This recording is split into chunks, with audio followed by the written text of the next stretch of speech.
Bismillahirrahmanirrahim.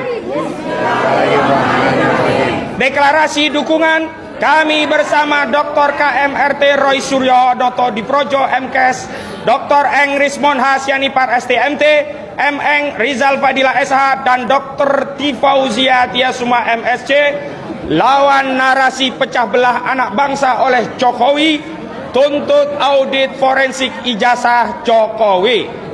Sehubungan dengan adanya laporan polisi terhadap KMRT Roy Suryo Noto Diprojo MKes, Dr. Rismon Hasipolan Hasyanipar, Rizal Fadila SH, dan Dr. Tifa, kami tim advokasi anti ijazah bodong bersihkan legasi sejarah bangsa Indonesia TAAIBBL SBI bersama para tokoh, ulama, akademisi, purnawirawan TNI menyampaikan pandangan sebagai berikut.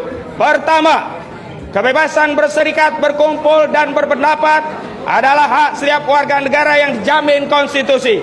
Negara harus hadir menjamin pelaksanaan hak konstitusi, bukan malah melakukan kriminalisasi. Kedua, segala bentuk pandangan, pendapat, analisa, dan kesimpulan terkait ijazah Jokowi palsu berdasarkan data, fakta, dan kajian ilmiah yang disampaikan oleh KMRT Roy Suryo Noto Diprojo, Dr. Rismon Hasiholan, Rizal Fadila SH, dan Dr. Tifauzia Tiasuma MSc adalah bagian dari hak konstitusional kebebasan berpendapat setiap warga negara yang dijamin konstitusi. Ketiga, tindakan sejumlah pihak yang membuat laporan polisi terhadap Roy Suryo, terhadap Rismon Hasyanipar, terhadap Rizal Fadila, dan terhadap Dr. Tifa adalah tindakan yang tuna konstitusi, tak beretika, dan tak siap dengan perbedaan pendapat. Sedangkan respon kepolisian yang langsung menerima laporan tanpa melakukan pengkajian yang mendalam bahwa materi muatan dari hak konstitusi, bahwa materi muatan yang disampaikan adalah bagian dari hak konstitusi, mengkonfirmasi bahwa negara setelah secara telanjang memamerkan tindakan inkonstitusional dengan melakukan kriminalisasi terhadap rakyatnya sendiri.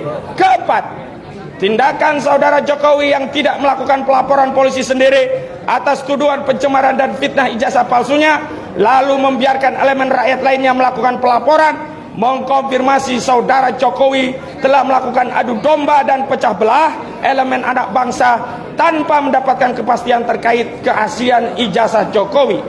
Kelima, akar masalah dari kegaduhan ijazah Jokowi dapat dituntaskan dengan melakukan audit forensik terhadap ijazah Jokowi.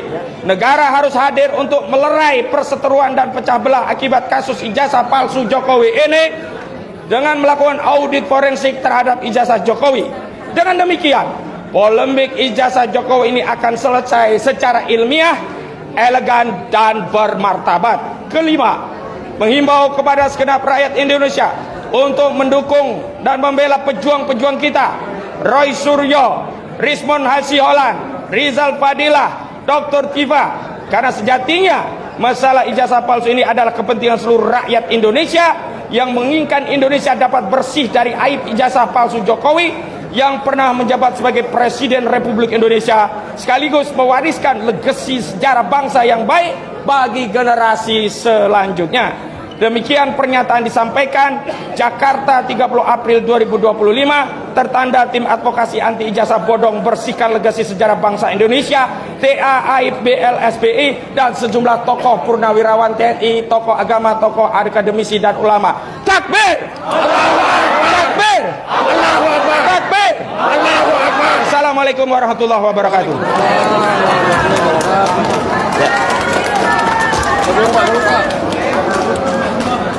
Ya, silakan kembali. Terima kasih. Lalu dia mengaku sebagai ahli telematika. Ahli telematika. Pengakuan dia sendiri. Begitu juga Rismon yang katanya kuliah di Jepang. Universitas Jepang itu sendiri yang membantah. Kami tidak pernah mengeluarkan ijazah seperti yang ditunjukkan oleh saudara Rismon, katanya. Harus itukah yang kita percaya? Institusi negara kita abaikan, lalu orang-orang yang berkowar ini yang tidak jelas ini, apakah ini pesanan atau settingan atau apa, lalu itu yang kita percaya. Akal sehat kita di mana? Ini bangsa besar loh. Indonesia ini bangsa besar, kata Pak apa tadi itu 287 juta, dan kita cukup diperhitungkan di dunia ini. Jadi saya melihat begini, kasus ini sebetulnya adalah kasus remeh-temeh, betul apa yang dikatakan. Kalau saya melihat ini adalah kasus murahan dan kampungan menurut saya. Tapi di sini ada banyak permainan. Siapa yang bermain di sini? Inilah ada ormas-ormas ilegal. Apa itu ormas ilegal? Hari ini HTI dan FPI adalah ormas ilegal di Indonesia ini. Amerika ini yang bermain. Ada kepentingan asing yang bermain di sini. Siapa itu? Kebijakan Jokowi yang membuat kebijakan hilirisasi, yang paling terkena dampak adalah Uni Eropa.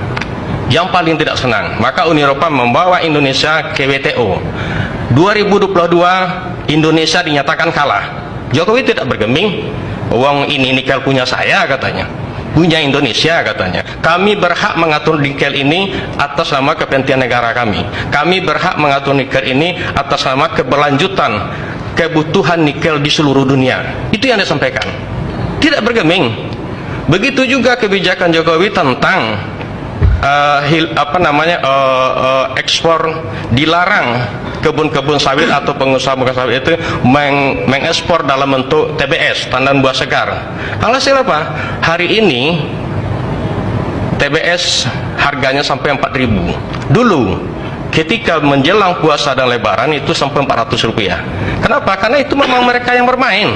Nah, inilah kepentingan, inilah barangkali yang bukan menurut kacamata saya, tapi dari informasi yang valid juga yang saya sampaikan. Kalau Jokowi tidak bisa menyampaikan seperti itu, ini kepentingan asing, ini kepentingan negara Uni Eropa.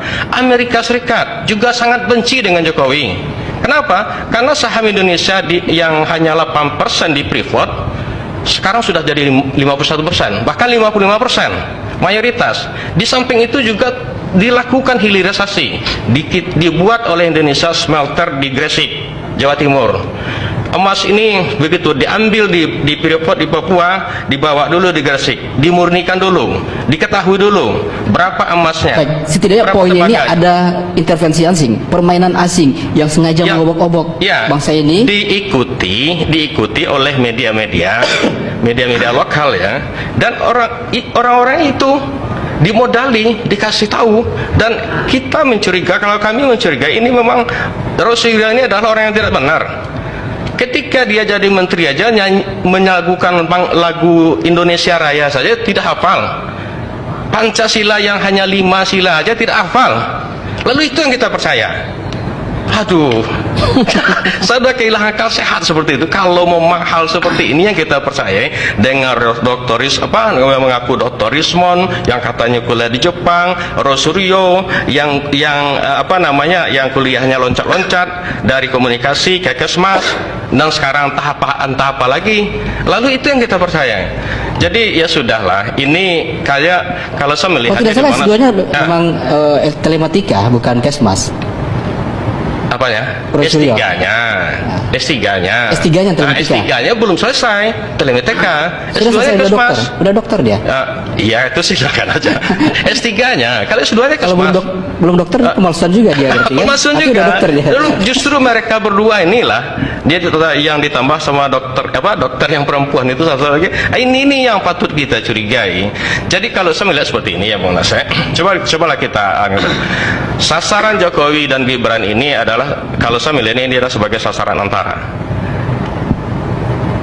Orang-orang pembenci Jokowi ini berusaha membenturkan Prabowo dengan Jokowi. Saya menyatakan itu tidak akan pernah terjadi. Kenapa?